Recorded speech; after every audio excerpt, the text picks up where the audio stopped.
Did you hear about the rug pull? Did you hear about the NFT rug pull that recently happened with two 20-year-olds? Well, let's talk about it.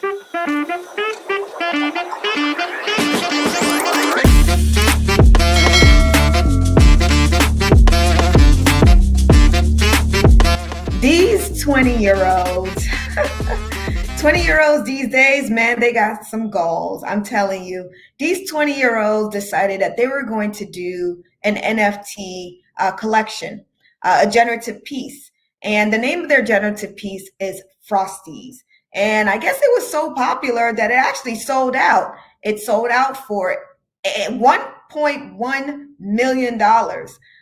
They had 8,888 NFT Frosty pieces in that collection, and they actually sold out. Which, you know what, for 20-year-olds, that's commendable. I have to say, if they know the secret of selling out NFTs, because a lot of these NFT projects out here, they actually pay money to spend money, if you know what I'm talking about. They are out here getting these whales to collect their pieces and make it look like they got a lot of friction from followers who are collecting. But really, if you look at the ledger, you will see that a lot of these pieces are going to whales. And those whales, they're waiting to dump them at the right time. So are you one of those people who FOMO'd into an NFT? Well, anyways, let's get back to these kids. These kids, 20-year-olds, 20-year-old, two boys, and they were able to be successful with their 8,888 NFT pieces. They were successful. They sold out, which is commendable for them. They sold out.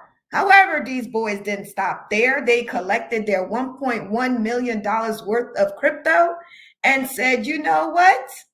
Let's do this again. They said, let's do this again. Can you believe that? I can't believe it. Well, hey, they were successful once, so why not? Let's do it again. But guess what happened? They didn't do it again with Frosties. They decided to close down shop. Hey, we collected enough. Let's go ahead and try again. They tried again, attempted to try again, that is, until, guess what? A three-letter word came knocking on their door and basically said, what you're doing is wire fraud. Wire fraud. See, a lot of people assume that there are no regulations in this space. And in essence, there are no specific NFT or crypto-related regulations, but there are regulations in adjacent to being in this space. And if you guys don't know, well, now you're about to know. So wire fraud is a regulation that does pertain to everything that's happening on the internet. There's regulation. So wire fraud is a federal crime that involves any scheme to defraud another person or party by means of electronic communication. Guess what an electronic communication is? The internet. Ding, ding, ding. All right. It can take many forms, they say, including telemarketing fraud, internet scams. Internet scams. Okay. Phishing, or fraudulent schemes that use television or radio. So we are expanding on wire fraud. Y'all better be careful. These rug pulls are out there. And if you know who's doing them, guess what? Those three-letter words may be coming knocking. Wire fraud is out there. Don't assume there's no regulation, because there's been regulation and there will continuously be regulation, especially surrounding this ecosystem we're building. Make sure you are aware that rug pull, or even thinking about rug pull, may not be the best option for you. And for all of y'all that don't know, rug pull is a project that seems to come into this space, act like they're about to make something big, and actually fulfill their project, make all kinds of, suggestions, acquire followers, make money, and then when it's time for them to actually be held accountable, they close down shop and they leave, leaving with their investors' assets and nothing for their investors to show. Man, these two boys, I just can't. I keep thinking about it. They had an opportunity. They did something that a lot of NFT projects couldn't do, which was to be successful. They actually sold out. They sold out. I don't know how they sold out, but they sold out. But you know what? It could be that they ended up selling out to the wrong groups of people. But anyways, they ended up selling out, and they decided, instead of let's continuing on with the project, let's give the people what they want, utilities, your roadmap, stick to it. They said, nope, let's close down everything. They took away their Discord. They took away, opportunities to communicate with them. They stopped all communication. Twitter, gone.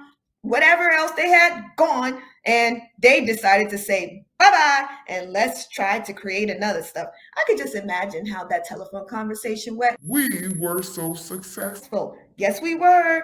Guess what? We could do that again. Oh, we should do that again. Ooh, but shouldn't we stick to what we were saying we're going to do? Nah, man. Let's take our money and run.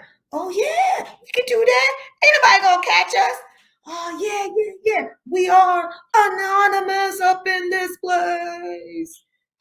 That's what they thought. They're not anonymous. Guess what? They were able to be identified because these fools decided that they were going to do some elaborate schemes, move their money around, and take it into an exchange. And that exchange just happened to identify who they were, thanks to KYC. All right. So now KYC and the three-letter words have identified who these boys are. Who came knocking? They sure did. Now these boys are in handcuff, awaiting their trial, I guess. And guess what? They're realizing that this space is not the Wild Wild West like they were told. All right, you two, get your friend and get out of here.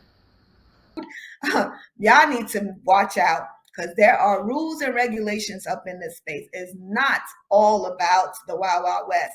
There are certain things that you do not want to trip, and wire fraud is one of those things, because these boys are spending or looking at spending 20 years. Okay, that's the maximum. So just imagine when they're 40 years old, they're going to come out talking about, man, a lot has changed. We got flying cars now.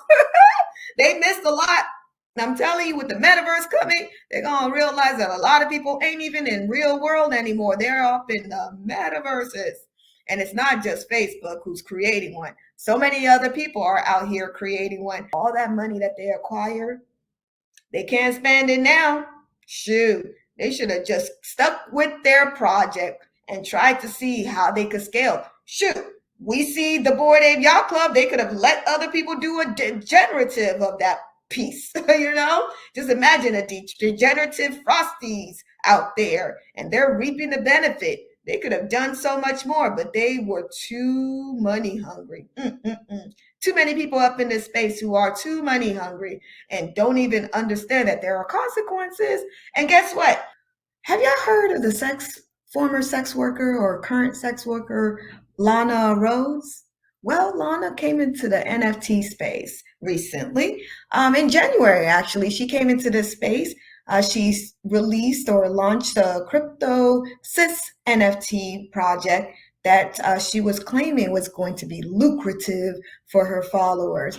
Now, cis was actually trying to see if she could make some money in this space. One thing people realize is that this NFT space is no joke. It's not as easy as you think, even though for those boys it was kind of easy, huh? I'm still trying to figure out what they did.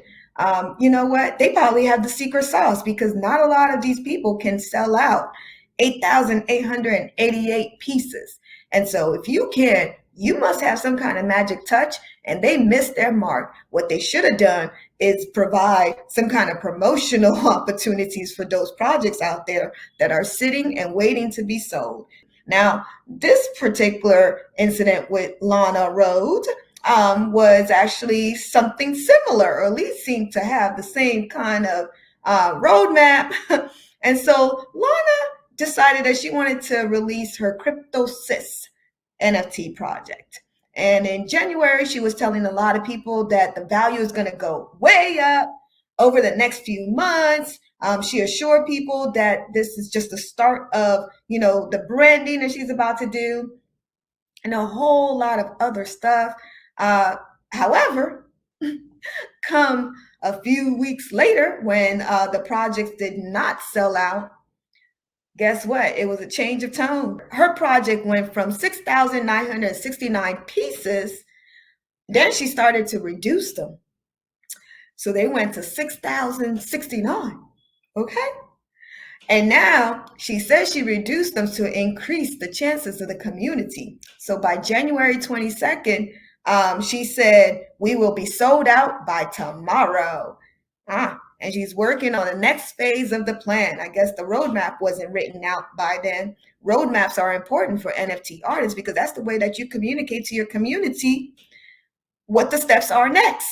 And I guarantee you, if part of your roadmap was to say, I'm going to close down shop after I make this million, y'all ain't going to see me again, deuces, nobody will be interested in your project. So you can't include that in the roadmap, but you can try to stay true to your roadmap though, because that's how the community is buying into what your project says it's going to do.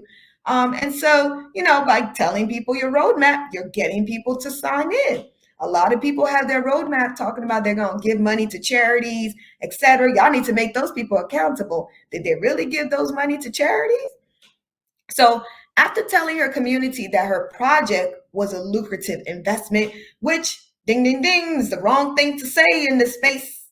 NFTs are not securities. Don't be talking about them security words now. Don't be saying things that are security related. Because how you guarantee that your NFT is going to make people rich, huh? How can you do that? Nothing is ever guaranteed, not in this space, not outside of this space. When you start talking about it's a lucrative investment, come on now. Come on now.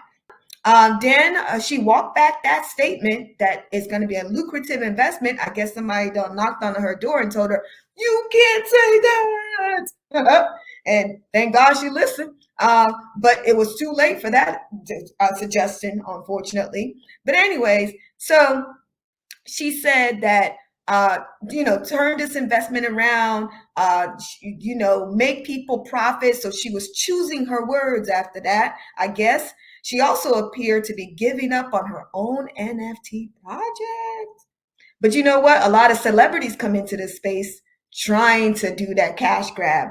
What y'all doing is doing it wrong. Come in here, understand what this space is about. There's plenty of projects out there that's willing to teach you, willing to onboard you the proper way. Because yes, Lana, as well as people who are celebrities and in her network, can definitely find opportunities in this space. However, if you're only doing it for cash grab and you don't know what you're doing, you're going to say a whole lot of wrong things and do a lot of wrong things too.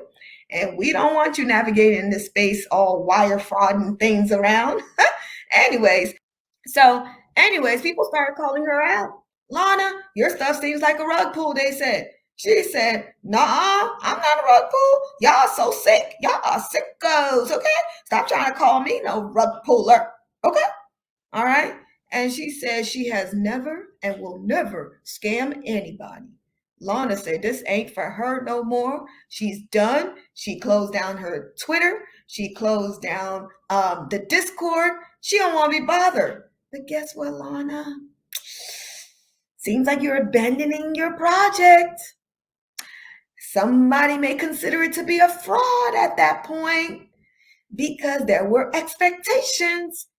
A lot of these projects out here just think that this space is about cash grab. It's not cash grab. There's so much more to this space. And if all you're doing is thinking that there's so many gullible people in this space, guess what? They're still citizens of a country. And if they feel like they've been rug pulled, they got some resources to tap into and some people to call. And you never know who's on the other side of that screen, paying attention, participating. Don't do it. Don't do it. Don't do it. Don't do it.